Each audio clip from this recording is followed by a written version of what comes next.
Hello, everyone. This chapter will explain to you the overall environment construction of the laser SIM tracker. Chapter 3, PC software connection. First step.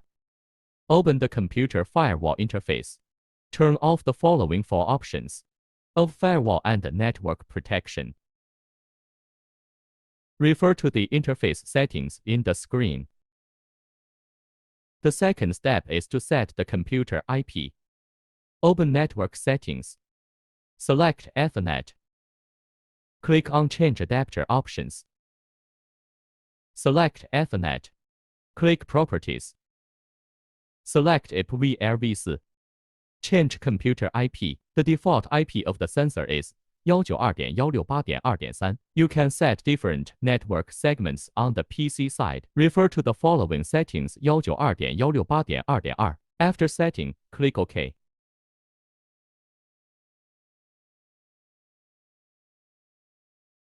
The next step is to open the host computer software.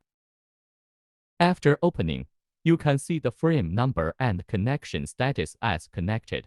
Description is already connected. Next step, switch software to English version. Click CN in the upper left corner.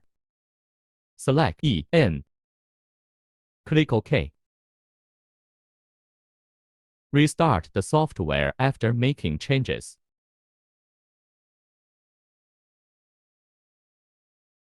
You can see that the software interface has been switched to the English version. This concludes the content of this chapter. Thank you.